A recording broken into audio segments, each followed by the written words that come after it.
Hey everyone, I'm Benjamin. Welcome to my book club. Today, I'm going to start reading The Forge of Gods by Greg Bear. Let's get to it.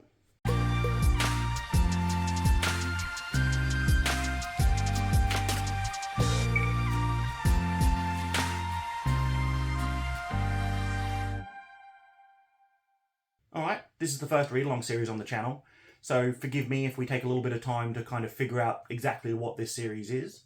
In my head, this is a series where we're going to read a little bit of a book. I'm thinking about 30 pages, give or take, where that ends with a chapter, if the book has good chapter series.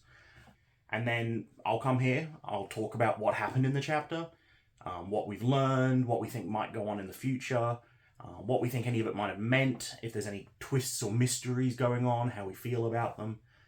And then I'd love to hear back from you guys. If you're reading along with me, if you've read the book before, if you haven't, just comments describing what you think about the video series, what you think about the book so far, would be fantastic. I'm really hoping that this is kind of a discussion. In my head, it's probably going to be about a video a week, maybe 2 videos a week, depending on the book, of about 30 pages each time. So we'll see how that goes. So the first book for our read-along is The Forge of God by Greg Bear. I've read one Greg Bear before. I've read Hull 03, and I really quite enjoyed it. I struggled a bit with some of his descriptions to kind of picture what was going on, so I'm wondering if that'll happen again here. But we'll see. So I'll quickly read the back, and then we'll have a quick talk about why I picked this book. One of Jupiter's moons has suddenly disappeared. Shortly after, a disguised spaceship is found in the California desert. Beside it lies a dying alien creature, which warns of bad news. Meanwhile, in Australia, another spaceship appears, carrying friendly robots who promise a new era of peace and prosperity.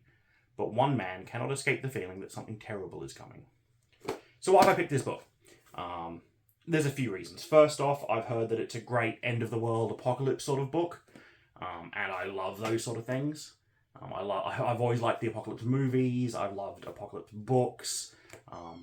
Too many of them, I find, are based after the apocalypse. I really like hearing how it happened, how people reacted to it, so I'm hoping for some of that here. Secondly, it's a first contact story. They're some of my favourite sci-fi stories. A spoiler for a list coming up, but one of my favourite books of all time is Rendezvous with Rama. That sort of, I know it's a first contact story, and I adore them. Another one is, I've heard that Anvil of Stars by Greg Bear, which is around here somewhere, is meant to be amazing. And this is the first book in that sort of duology. So if I get through this and we enjoy it, we'll move on to Anvil of Stars as the next read-along. And that's the main reason I picked this one up, is I picked up a really well-priced copy of Anvil of Stars at a used bookstore and thought, well, now I don't have an excuse not to get the first one. So, and then lastly, I've heard that it's depressing, I've heard that it's bleak, that it doesn't have a very positive outlook, and one of my favourite books is On the Beach, which, if you haven't heard of it, is a story about a group of people in Australia after a nuclear war has happened, and they all know they're going to die because the nuclear waste is kind of washing down, and it's sad, bleak, depressing, end of the world stuff, and I'm hoping to capture some of that feeling in this one. So that's what we're going to do. So the book does have a chapter structure, so it looks like we're going to read the first 3 chapters, and then I'll come back and we'll have a bit of a discussion.